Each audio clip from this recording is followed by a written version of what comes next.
तेरे गीत से आज जग ये जीवित हुआ।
Shri Mataji, good morning everyone.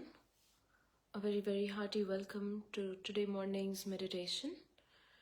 If you haven't already, then let us all bow down in front of Shri Mataji, raise our Kundalini and put ourselves into a bandhan.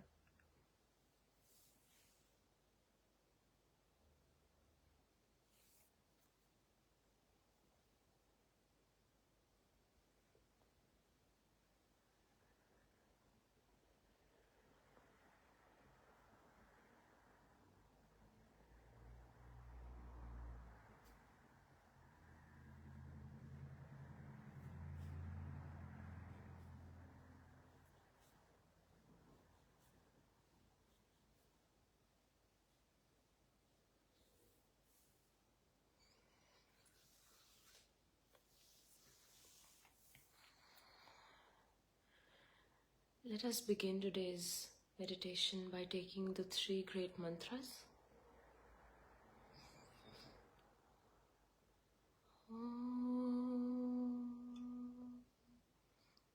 Tvameva sakshat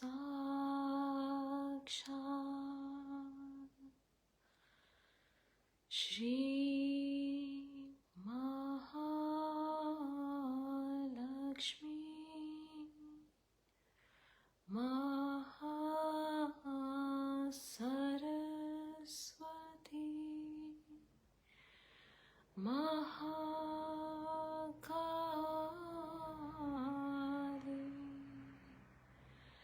Trigunaatmika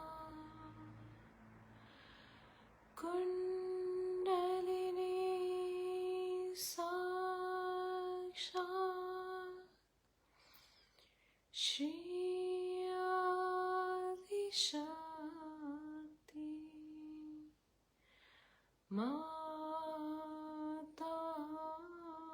Mataji Shri Nirmala Devi Namo Namaha Om Tvameva Sakshat Shri Kalki Sakshat Shri Adi Shakti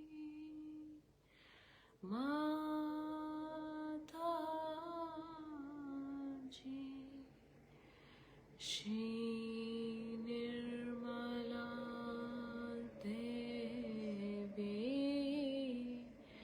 Namo Namaha Om Tvameva Sakshat Shri Kalki Sakshat Shri Sahasrar Swamini Moksha Pradayani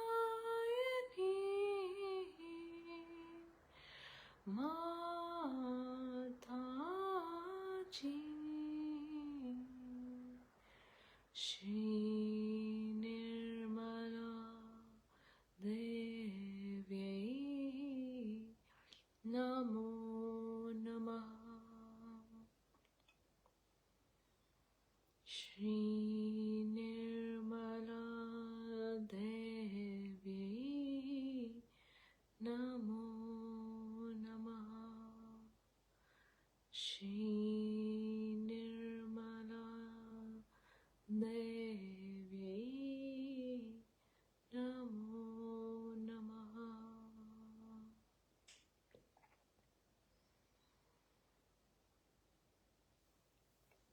Bolo Shri Adi Shakti Mataji Shri Nirmala Devi Ji ki Jai.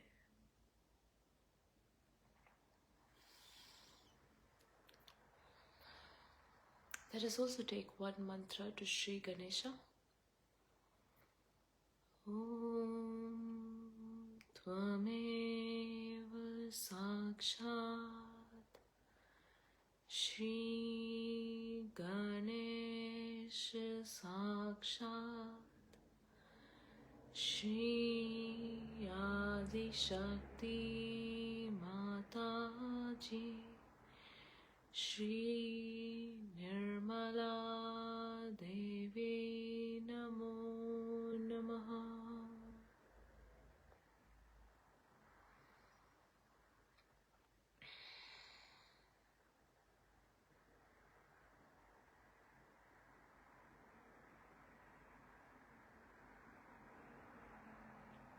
Let us raise our attention from the base of our spine to the top of our head, and let us settle our attention on our Sahasrara.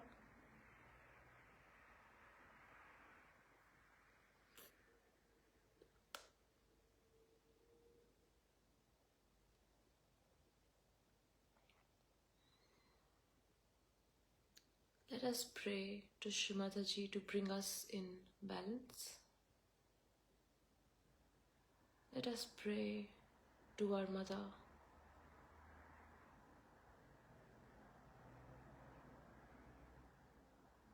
so she may bestow her grace upon us.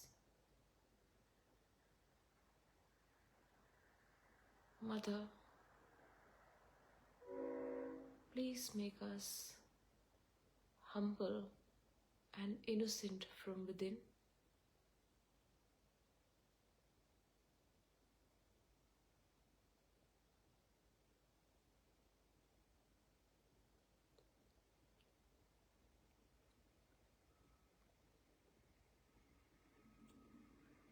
Mother,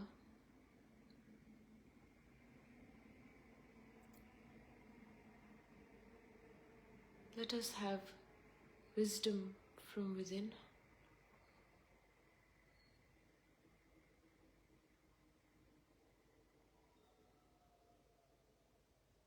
And let our desires be pure from within, so they can be manifested with the grace of the divine.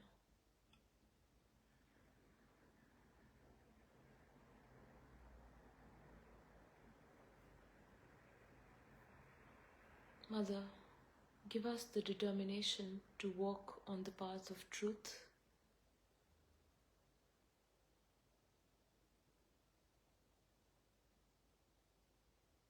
Mother,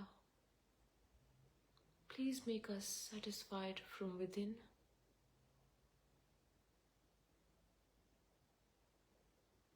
And please open our nabhis so we can become more generous people. Please take away all the negativities like greed and jealousy from within us and destroy them innately.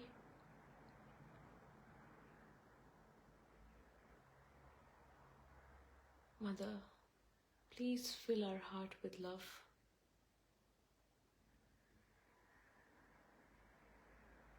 And compassion.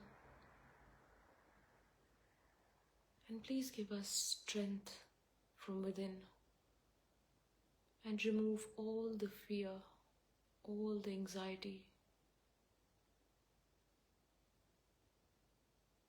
all the anger,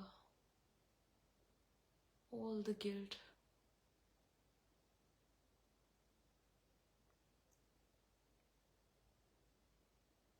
Please make us fearless.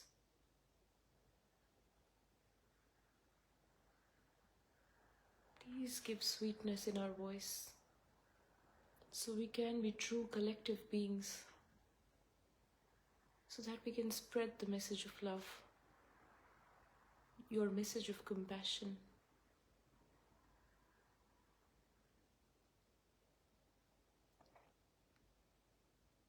Mother, please forgive us for all the mistakes we may have done knowingly or unknowingly.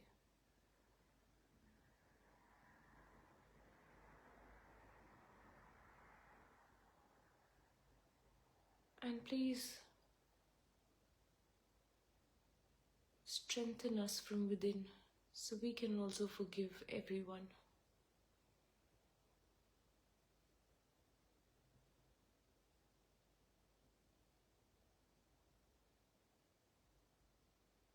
Mother,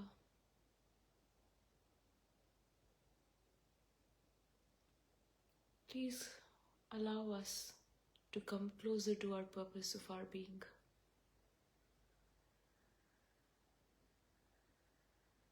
So our Sahasrara can blossom, our Kundalini energy can manifest and raise from the base of our spine and move swiftly all the way to our Sahasrara, connecting to your holy lotus feet.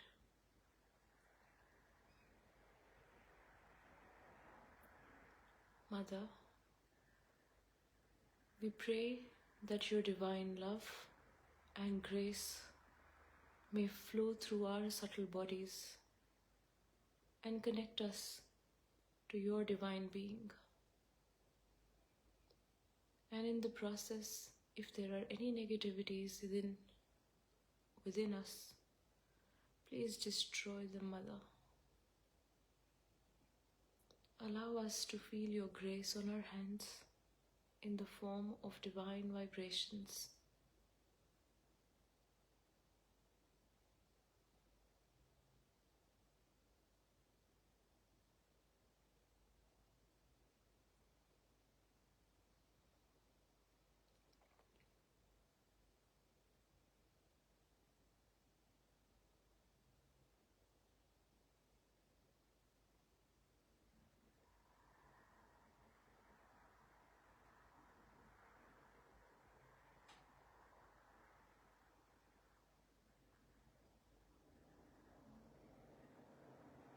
Mother, please remove all the lethargy, all the sloth from within us, all the heavy emotions, all the attachments, to the time, to the people, to the things.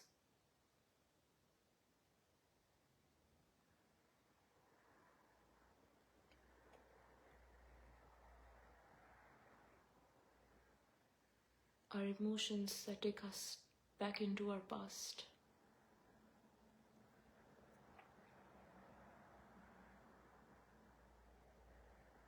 And kindly bring us in balance towards the center.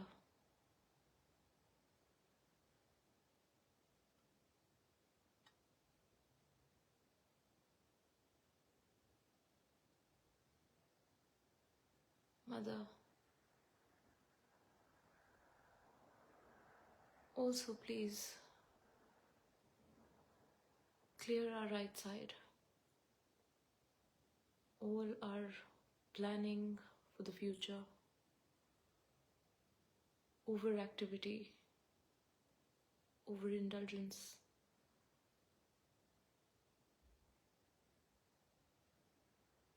future planning, and all the excess heat and ego that has developed in our right side.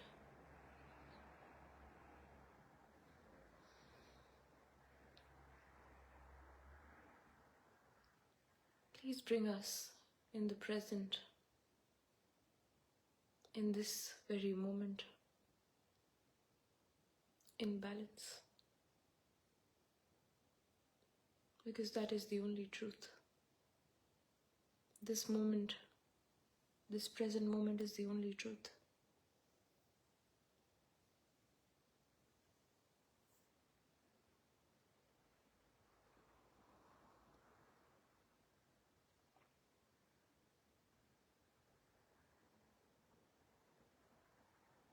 माँ,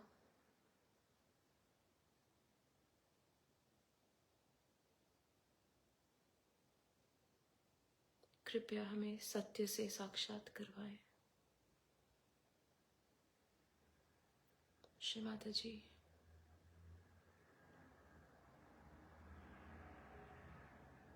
please make us aware of this very truth, that this is the only moment which is true, and hence being in the balance, being in the present, is the only truth.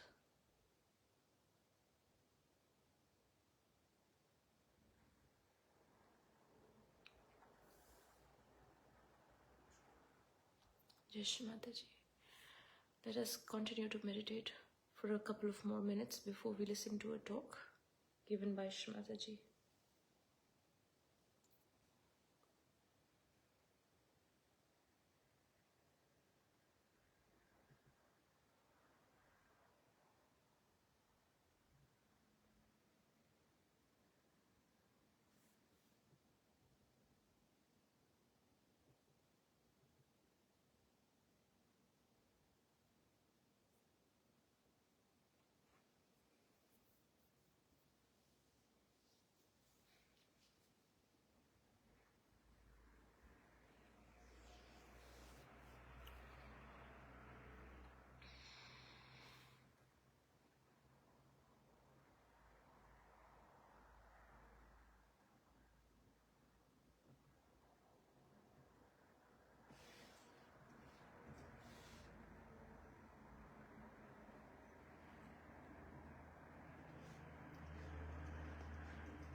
Fuck off.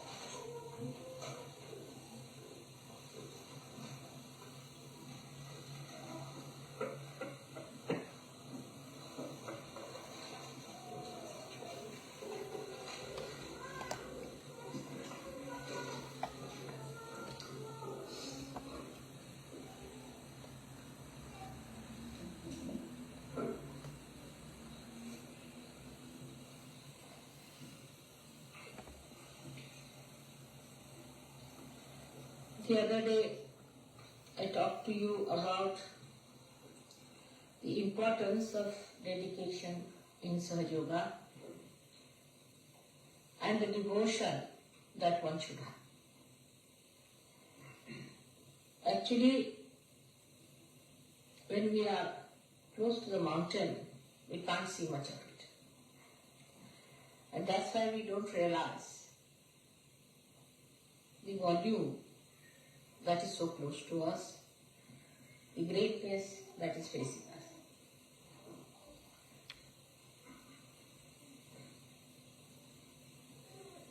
This is one of the illusions that works out for people who do not realize it mentally, what they are in for.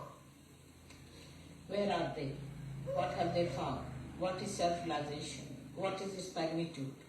How far they have to. Why are they chosen? What is their purpose of life? How far they have come up? How far they can understand. All these things are beyond the grasp, and one gets stuck. One doesn't know what has happened to him when he got realization actually. That's why to understand this is only possible if you can understand how to do it, how to devote it. If you want to analyze anything on the basis of your rationality, you are too stunned. It's beyond.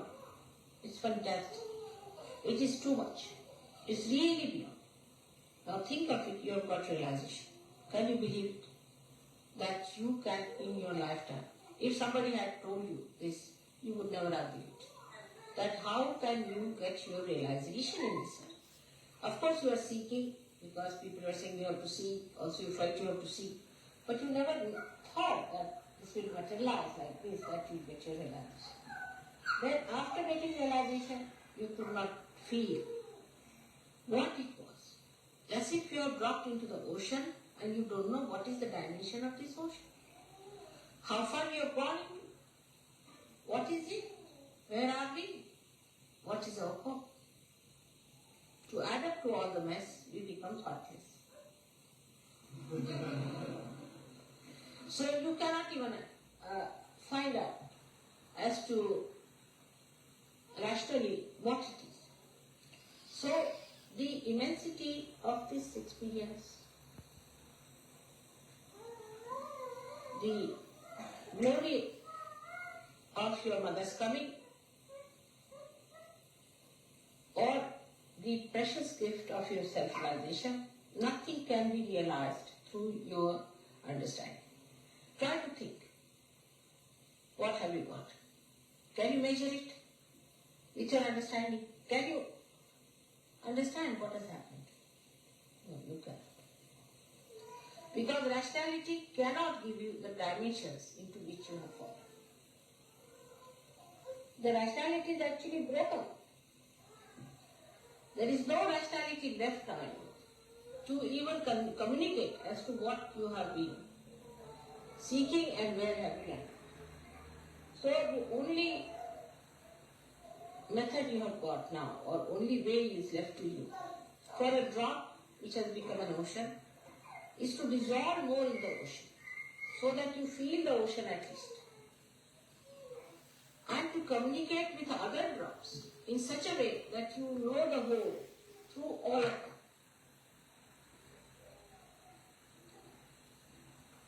So first is a complete devotion. It's very important. in this incarnation only, it is so very important because you have got realization. If you did not have realization, all right, murmuring souls, all right, half-baked people, all right, little misbehaving, all right. This can be forgiven, that can be forgiven. Everything is forgiven. To look at it, everybody thinks that mother is forgiving us. That's not the point. I am forgiving because of my own nature. But you do not take it for granted. You are harming yourself by accepting that forgiveness. If you all the time think, oh mother, you are so forgiving, please forgive me. You are already forgiven. As it is. Once you call me mother, you are forgiven. But what's the advantage? You don't have an advantage. You are a loser. At this point, at least rationally, if you understand, then you will understand what is a devotion. So, in devotion of Sahaja, one has to realize that the things that are in Sahaja, that you have seen in Sahaja, are beyond your mind. First thing. Definitely they are beyond human conception. So at human level, you do not discuss that and you do not talk about it. But on the collective level, you can talk. And when you come to the collective level, then you have to understand that relationship with me is more established, better established, if you establish your relationships with others in a very collective and homogeneous way. As I told you, the drop becomes the ocean, and the drop has to become the ocean by dissolving all its dropness with other drops, and all the drops dropping their dropness become the ocean ultimately. So we see that devotion is double-edged. One is to each other and one is to your mother. In Sahaja, whatever I see, you cannot see. This is proved or not to you people. Or you want more proofs. Now it is proved that mother sees much beyond us and whatever she sees happens. So anybody who tries to play tricks with mother is actually playing tricks with himself. Any tricks you try to play with me, or you think that mother is very forgiving, so she will forgive us, is really, you are torturing yourself, it is detrimental. Many people are there who will say that it is my left Swadhisthana. Somebody will say I was possessed, there was voodoo. Somebody will blame something else. Whatever you are blaming, actually who is asking you the explanation? It's only you asking yourself. You are not facing yourself.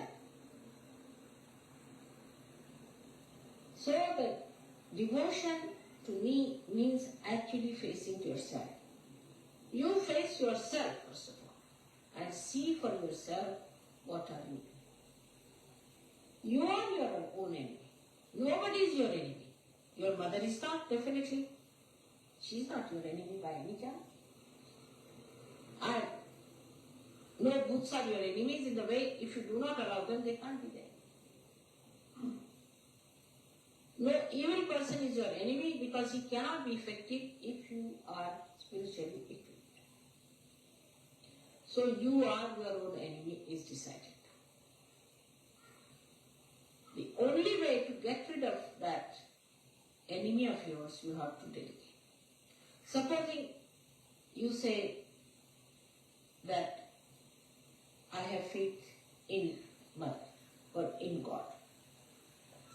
So you are holding on to something, isn't it? And you are discarding something.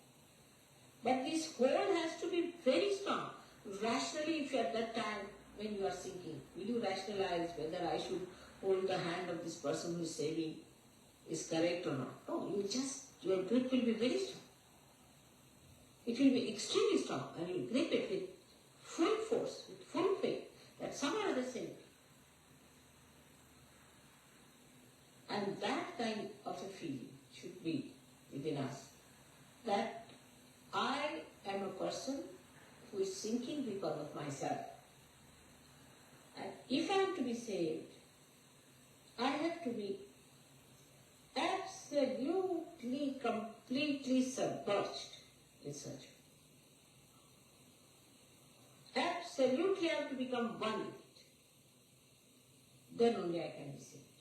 Because at this level, where you are realized souls of a higher level, now for the next jump, as I was saying to you, is devotion.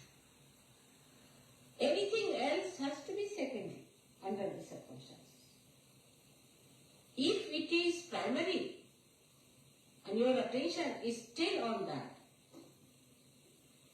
then you cannot have this second jump. First jump you have already done, you have got your realization. But from first jump to second jump, you worked hard, you have come to the second jump.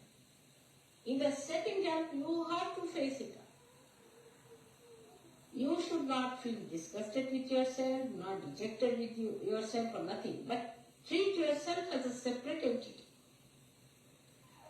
And dedication is actually turning back to yourself and looking forward towards the divine personality in you. Once there is divine personality in you, there's no problem of devotion. You just become one with it. You start enjoying it.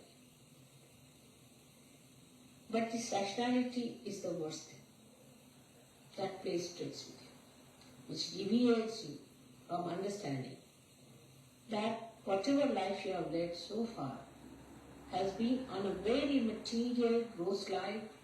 You came out of it, you have grown out of it, you have come up. Now, to blossom, to become fragrant, you have to give up rationality. That's a binding. Try to avoid rationality. Try to avoid arguments. Try to avoid giving reasons. And even now, I find sometimes surgeons give an explanation of psychology. She might be insecure for it. This is typically somewhere read in the book, because of insecurity somebody does that. Actually, now we have seen in Sahaja Yoga that most of the so-called insecure are the most aggressive people. They play tricks with others, spoil their lives, and enjoy it. They are the greatest sadists ever born. You have seen these people. She's insecure, and that's how they play tricks with us. Now, once you understand that you are not to play tricks with us, why do you want to play tricks with us? You have to be yourself, that's all. We should not be our own enemies, are we? So once you start facing yourself, you will like yourself. You won't feel disgusted. Because that's what yourself I'm talking about is glorious, is beautiful, is without any kalanka, is absolutely detached. But first of all, your attention has to accept it, that this detachment is my life. I'm a different personality. Detachment is my nourishment.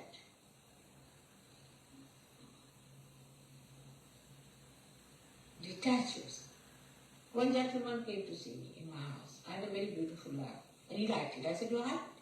He was so amazed. He said, why telephone to me? How could you give away such a nice lab? I said, what's that? Am I going to carry it with me when I die? Is it going to go with me? Just see rationally. If he has that, it better have it. I have so many lamps in the house. If he takes one, what does it matter? She said, but you see, I asked my husband, will you give this lamp like this if you had to her? He said, no, I would not. I would not, he said. He was very honest. He said, I would not. But still, I can't understand why not. So, till the last time we are holding on to something very little there. This even a little bit is holding the sari. You know that. That can hold the whole sari. Even a little bit is attaching to the sari. The sari can be held back. The whole thing you can hold it with one little pin. All these small pins that are there behind sari are to be denied, to be seen, going further. Look at yourself. Oh, that's Mr. Ego. All right, now, receipt, let me see. How do you go back? To see all those things. You see, as a play, you should see yourself. And then play tricks with your ego and superego. Actually, they play tricks with you. Once you are a master, you play tricks with them. So many times I've seen. I've said so many things. And they are, again, then after some time, people start talking about it. Within 1 or 2 months after that, it comes as a scientific proof or things like that. You have seen that many times it has happened. Now, when I say something, I'm sure about it. What I say, I never say anything but the truth. I know that I'm saying only the truth. But I do not go inside and find out whether it's the truth or not. I don't read a book to find out. I don't ask you. I faith in myself, fully faith in myself. Whatever I say is the truth. I know for definite that whatever I say comes out. But that's not your case. That's not your case, that whatever you say is the truth. So first you have to establish the state that whatever I say will be the truth. Now how do you? The term should be such that whatever you say should be the truth. Ultimately it will come out as truth.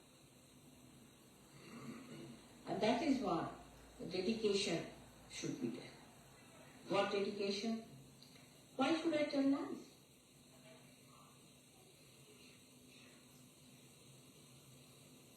There is no need to tell lies. Even if I tell lies, it will come up in my case. So-called lies. They are never lies. If I say to somebody, he is a bad man, apparently to your mother, he's such a fine man. How can you say such a thing about him? We had one Mr. Michael like that. Oh, he's such a loving person, mother.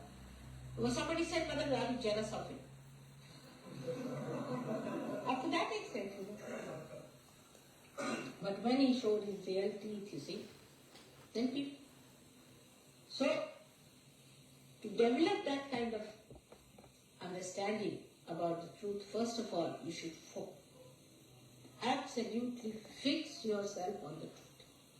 And the truth is that you are the instrument of God, that you have got realization, that you have got a spatial awareness which people do not have. Stand on that and proclaim. You are not to be afraid of it. You have got realization, no doubt. You are felt it. Say it, I've got realization, nothing doing, I know I am realizing. Firm. In this expression of truth, you have to be like the light. The light asserts. It not only asserts, but it shows others also that it shines. It shows others that I am the light, that you walk in my light. And if you don't try to do it, I may burn you. So they have that, what you call that, I don't know what's the word, Tejasvita. Tejas. Sharpness of light. That Tejasvita, sharpness. That is the proof of your truth. You are not afraid of any prime minister or any minister or any king or anyone. But this is the fact. That's the thing. I know I am a realized soul. I am the truth. If you say I am the truth, whatever you will say will be the truth. No doubt about it. Whatever you will do will be the truth. But say I am the truth. But for that, a real purification is needed about facing yourself fully in dedication. Means you are holding on to your mother. You are holding on to Sahaja. You are holding on to that truth which you have found out. And here you are facing others. Without that you cannot do it. Your source is that. You are standing on the truth. And that is such a power, such a strength. All of them, if you see, Christ had that power, Muhammad had that power, all these great people had that power. To say the truth with full courage, with that assertion that people will accept it. And they would suffer even for it. They wouldn't mind. But whatever is the truth has to be said. That's the first part, what should know about dedication, that you are dedicated fully, that you are not afraid of anything. You are not worried about your losses. Some people have lost their heads also, completely cut their heads. People have tortured them. Some people have been taken away all their money, have been tortured in every way. But they thought this was the truth, they stood by. Some of them were stupid fools, they stood for something that was not true. They did, but now you know that you are standing on the truth, and for that you should be willing to sacrifice anything, so-called sacrifice, because you are not sacrificing the truth. What you are sacrificing is untruth. For that you require people of strength and courage, and not these half-baked people.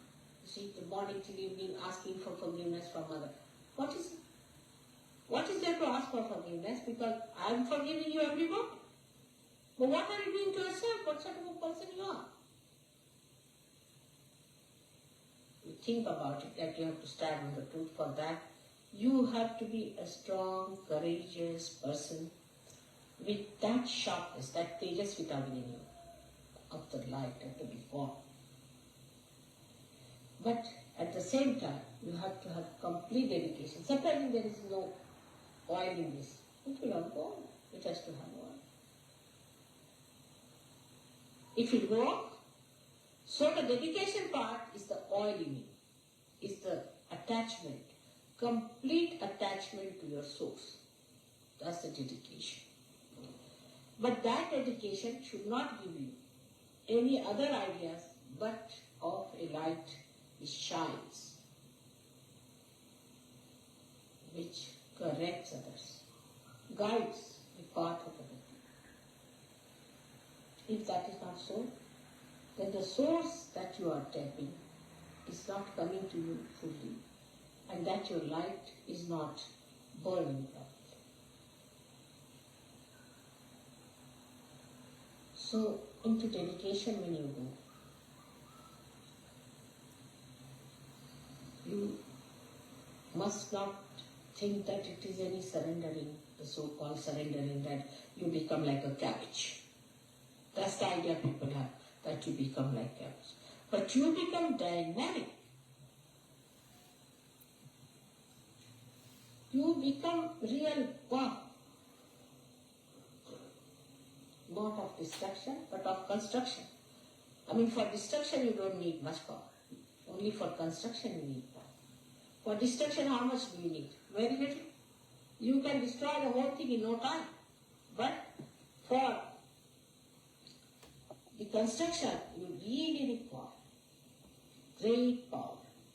And that power, sustained power, flowing power has to be there. For that, dedication is needed. Holding on to your source of power, you have to stand firm, courageously, without any fear. That's the truth. That's the truth you have to achieve. That's very important. But this is only one side of the story. That's not sufficient. Just being the truth, the aspect of one side is there. But the other side of it is that when the source comes to you, you become the compassion. The truth and the compassion are one. You won't believe that it is like the wick and the oil combine to form the light. It is the burning of the oil gives you the light. In the same way, the compassion gives you the light. There's no difference whatsoever. Only the state is different. That you cannot see the light, which is oil, and oil, which is burning. So compassion is the one which is the source as well as your store. So from the source of compassion, you get your compassion. You see, I've seen people, they want to have compassion for me. They want that I should love them. But reflect it back. Do they love others like that? Are not people that, say for one person, says harsh things to another, and comes and asks me, Mother, forgive me for that. Or does something harsh just for the whim of the mind. Mother, forgive me. But when you ask for that, I would like to know, have you given compassion to another person? Even after getting forgiveness from me, that source of forgiveness, that source of compassion, have you given compassion to others? Have you been compassionate to others? You see, it should not be one-sided. If you are taking the advantage of my compassion, it should not be one-sided, that you use it for your own benefit and forget about it. Then you will never grow. You will never grow. If you have to grow, then you must store that compassion with you. Whatever compassion I've given you, love I've given you, you must store that with you. And give that back to others. Otherwise, you will be finished. You will be nowhere. It's the growth which is sustained only, not only by sucking from one side, but by giving to it. Otherwise, you will be stagnated. There has to be outflow. But that is a very hard thing, because people are very good at taking compassion from others. Or even if they are compassionate, they will be mostly compassionate to people who are, say, in, say, Vietnam, not in the ashram. They are more worried about Vietnam people. You know? Oh, mother, we are worried about Vietnam people. We are collecting money for them. We are trying to send money to Vietnam. And here among the ashramites, fighting. This is not compassion by any chance. Sahajogis among themselves are a different phase, and they are to support each other all the time and look after them. When I find Sahajogis criticizing Sahajogis, I'm amazed. I'm really amazed. Because you are part and parcel of the same. How can you criticize one eye criticizing another person? I just can't understand. I can criticize, all right. But why should you? Why should you criticize each other? Only thing that you have to do is to love each other. Christ has said it twice. I must have said it 108 times already. That you have to love each other.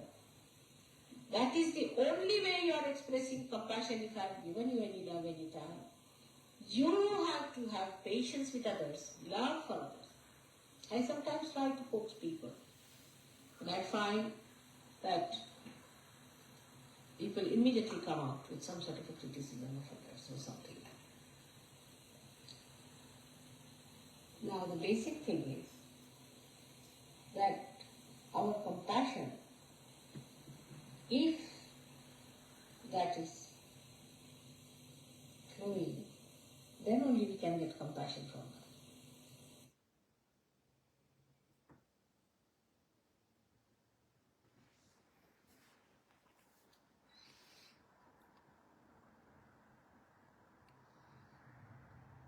Let us continue to meditate for a little while longer.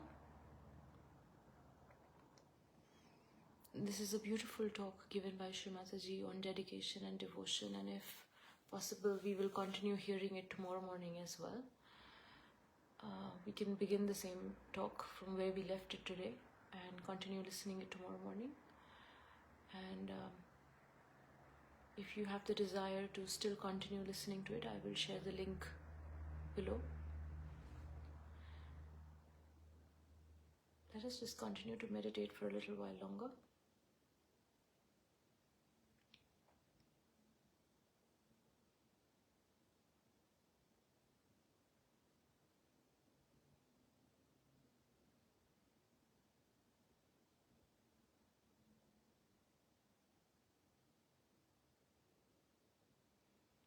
We can all close our eyes and just keep our attention on our Sahasrara and reflect from within to see where our devotion and dedication lies.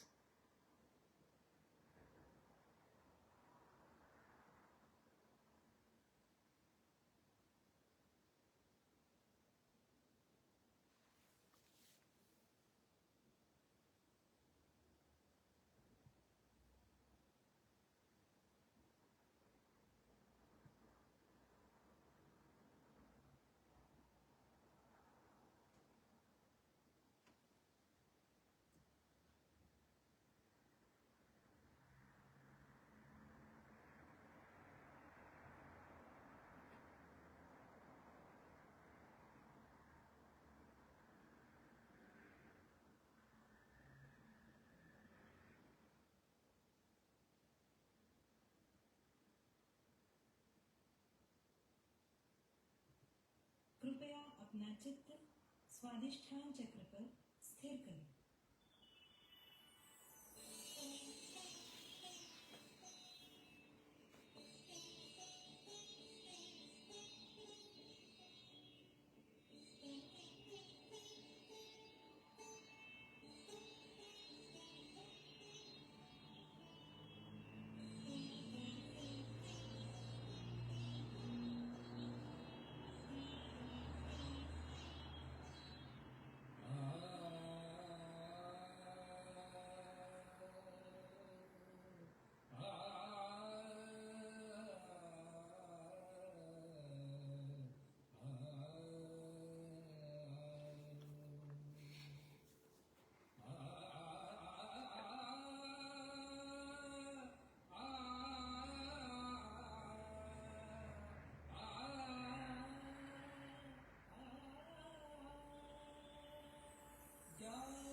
Whenever you're ready, please feel free to bow down in front of Shri Mataji, raise your Kundalini and put yourself in a bandhan.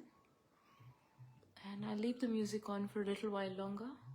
I hope you have a beautiful and a very, very Sahaj day ahead. And happy meditating. Jai Shri Mataji.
Shri Mataji.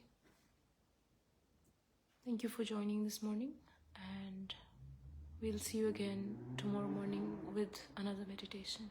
Jai Shri Mataji.